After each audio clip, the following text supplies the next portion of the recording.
अक्सर महसूस किया होगा कि जो लोग अच्छे काम करते हैं और हमेशा सबका अच्छा सोचते हैं, वही लोग जीवन में सबसे अधिक परेशान रहते हैं। वहीं जो लोग बुरे काम करते हैं वो अपना जीवन खुशी और चैन से जी रहे होते हैं। अच्छे लोगों के साथ हमेशा क्यों होता है बुरा? भगवत गीता में दिया है श्री कृष्ण ने इसका जवाब। अच्छे काम करने वालों को आखिर इतनी परीक्षा क्यों देनी पड़ती है, जबकि जो अधर्म की राह में है वो ही अधिकतर खुश रहते हैं और जिंदगी का लुत्फ उठा रहे होते हैं। अगर आपके मन में भी यह सवाल कभी आया हो तो आज हम आपको इसका जवाब देंगे। ये जवाब वो है जो भगवत गीता में लिखा है और श्री कृष्ण ने अर्जुन को दिया था। भगवत गीता में वर्णित कथा के अनुसार जब भी अर्जुन के मन में कोई दुविधा उत्पन्न होती थी तो वो श्री कृष्ण के पास पहुंच जाते थे। एक बार की बात है, अर्जुन श्री कृष्ण के पास जाकर कहते हैं कि वो किसी बात को लेकर परेशान है और इसका जवाब वो श्री कृष्ण से चाहते हैं। श्री कृष्ण ने पूछा, सवाल क्या है? अर्जुन ने कहा, मुझे यह जानना है कि अच्छे लोगों के साथ हमेशा बुरा ही क्यों होता है, वहीं बुरे लोग खुशहाल होते हैं। अर्जुन के मुंह से ऐसी बातें सुनकर श्री कृष्ण मुस्कुराए और कहा, मनुष्य जैसा सोचता है और महसूस करता है वैसा कुछ नहीं होता है, बल्कि अज्ञानता की वजह से वो सच्चाई नहीं समझ पाता है। अर्जुन उनकी ये बात समझ नहीं पाए। इसके बाद श्री कृष्ण ने उन्हें समझने के लिए क्या कहा वो जानते हैं। श्री कृष्ण ने अर्जुन से कहा, पार्थ, मैं तुम्हें एक कथा सुनाता हूँ, उसे सुनकर तुम समझ जाओगे कि हर प्राणी को उसके कर्म के हिसाब से ही फल मिलता है। प्रकृति हर किसी को अपनी राह चुनने का मौका देती है। अब वो मनुष्य की इच्छा पर निर्भर करता है कि उसे धर्म की राह चुननी है या अधर्म की।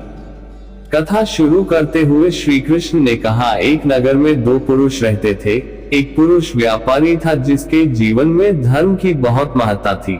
वह पूजा पाठ में यकीन रखता था। वह हर रोज मंदिर जाता था और दान धर्म भी करता था और हर रोज भगवान की पूजा करता था। वहीं दूसरा पुरुष बिल्कुल विपरीत था। वह हर रोज मंदिर तो जाता था लेकिन पूजा करने नहीं, बल्कि मंदिर के बाहर से जूते चप्पल चुराने। उसे दान और धर्म से कोई लेना देना नहीं था। समय बीतता गया और एक दिन बहुत जोर की बारिश हो रही थी। इस वजह से मंदिर में पुजारी के अलावा कोई नहीं था। यह बात जब दूसरे पुरुष को पता चली तो उसने सोचा कि ये सही मौका है मंदिर का धन चुराने का। पंडित से नजर बचाकर उसने मंदिर का सारा धन चुरा लिया।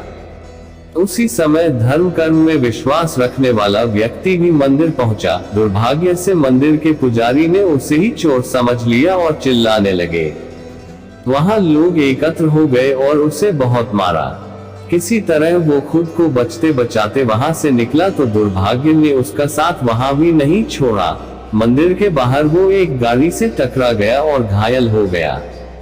फिर वो व्यापारी लंगड़ाते हुए घर जाने लगा तो रास्ते में उसकी मुलाकात उस पुरुष से हुई जिसने मंदिर से धन चुराया था। उसने कहा, आज तो मेरी किस्मत चमक गई, एक साथ इतना सारा धन मिल गया। ये सब देखकर उसे बहुत बुरा लगा और उसने अपने घर से भगवान की सारी तस्वीरें निकाल दी। कुछ सालों बाद दोनों पुरुषों की मृत्यु हो गई। मरने के बाद जब दोनों पुरुष यमराज के पास पहुंचे और भले पुरुष ने दूसरे व्यक्ति को देखा तो उसे बहुत गुस्सा आया। उसने क्रोधित होकर यमराज से पूछ ही लिया, मैं तो हमेशा अच्छे कर्म करता था, दान में विश्वास रखता था, उसके बदले जीवन भर मुझे अपमान और दर्द ही मिला और इस व्यक्ति ने हमेशा बुरे कर्म किए फिर भी इसे नोटों से भरी पोटली। आखिर ऐसा भेदभाव क्यों? इस पर यमराज ने कहा, पुत्र तुम गलत समझ रहे हो। जिस दिन तुम्हारी गाड़ी से टक्कर हुई थी वो दिन तुम्हारे जीवन का आखिरी दिन था, परंतु तुम्हारे अच्छे कर्मों की वजह से तुम्हारी मौत सिर्फ एक छोटी सी चोट में बदल गई। तुम इस दुष्ट व्यक्ति के बारे में जानना चाहते हो? दरअसल इसके भाग्य में राजयोग था, मगर इसके कुकर्मों और अधर्म की वजह से वो सिर्फ एक छोटी सी धन की पोटली में बदल गया।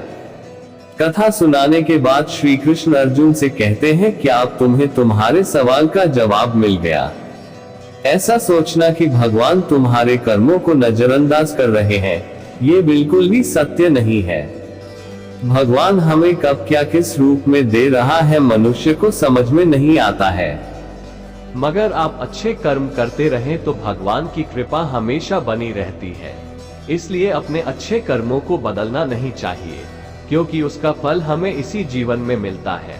इसलिए मनुष्य का फर्ज है कि वो हमेशा अच्छे कर्म करता रहे, क्योंकि श्री कृष्ण ने गीता में भी बताया है कि किसी के द्वारा किया गया कर्म बेकार नहीं जाता है, चाहे वो अच्छा हो या बुरा।